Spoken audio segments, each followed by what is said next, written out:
त्या दिवशी आम्ही घेतले डिंकाचे लाडू करायला. त्यासाठी असे हरभरे भाजून घेतले.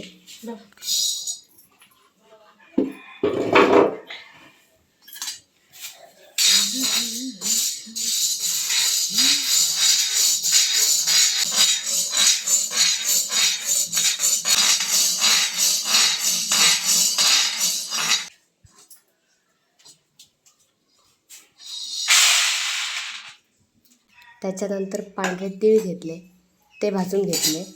आग नका गो, आग नका.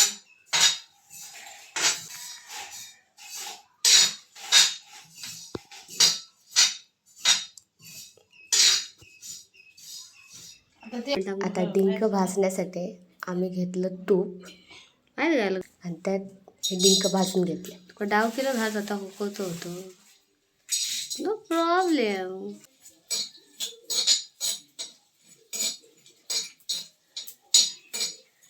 मग इनग्रेडियंट असे झप झप झप असे टाकायचे शेवटात. ओके,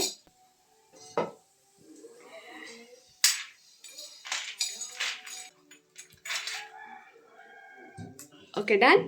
खोबरं वाटतं तुम्हाला खोबरं. ओ बरंच काय काय मग खोबरं अगदी त्याच तव्यावर भाजून घेतलं, असं मस्त लालसर होईपर्यंत.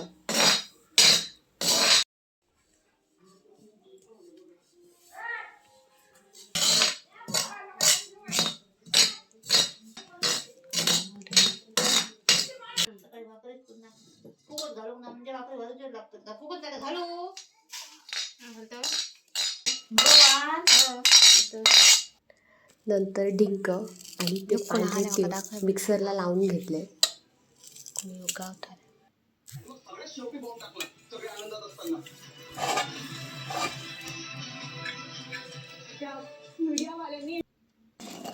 नंतर स्टार्टिंगला भाजलेले हरभरे असे जात्यावर दळून घेतले. गप रानू मस्त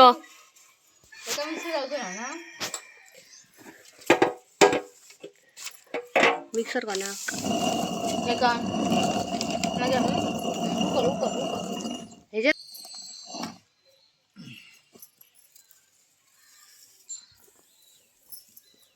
सगळे बिझी आता बघितले आणि रॉकीने आमच्या हळूच हाती डोळं काढला आणि पळालो.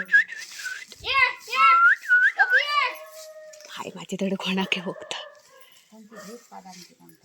रॉकी.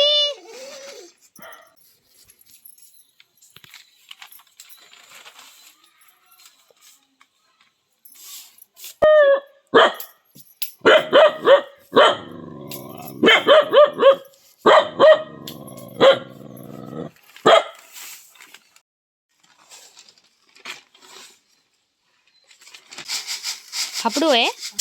हरभरे भरडून घेतले आणि त्याची वरची सालं काढायला असं फापडून घेतलं आणि नंतर ते एकदमच असे दळायला घेतले.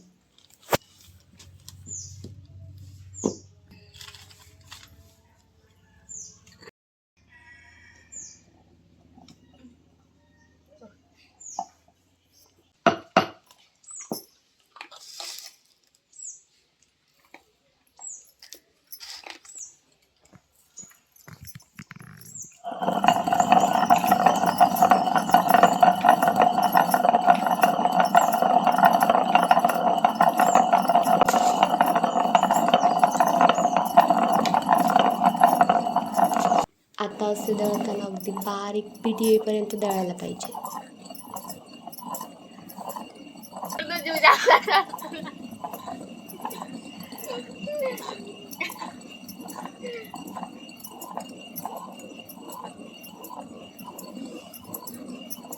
आपलं गिरणी राहिल्या मग आकडे खागा खातो.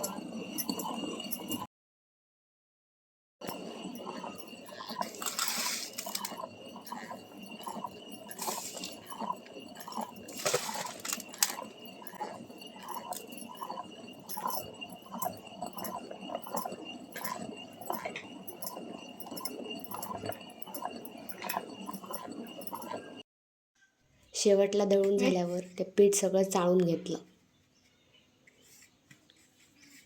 आणि शेवटला जी मोठी कणिक राहते ना ती दिली आमच्या रॉकीला. त्याने ती आवडीने खाल्ली.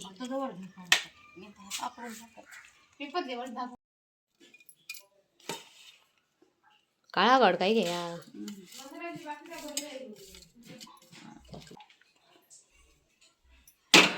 आता काय करता मिक्सर नाव आहे ना. ते हरभऱ्याचं पीठ आणि काळं गूळ मिक्सरला लावून घेतलं जेणेकरून ते फुल मिक्स व्हावं. आणि आता सगळे इन्ग्रेडियंट मिक्स करून घेतले. मिक्सरला लावलेला डिंक आणि पांढरे तीळ, त्यात काजू पण मिक्स केले आणि हरभऱ्याचं पीठ आणि गूळ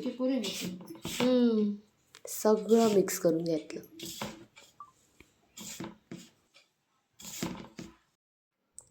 शेवटला असे लाडू वळायला घेतले. थोड्याच लाडवांचा व्हिडिओ घेतला आणि सगळे लाडू झाल्यावर एंडिंगला व्हिडिओ घ्यायला विसरली. कसा वाटला व्हिडिओ कमेंट करून नक्की सांगा.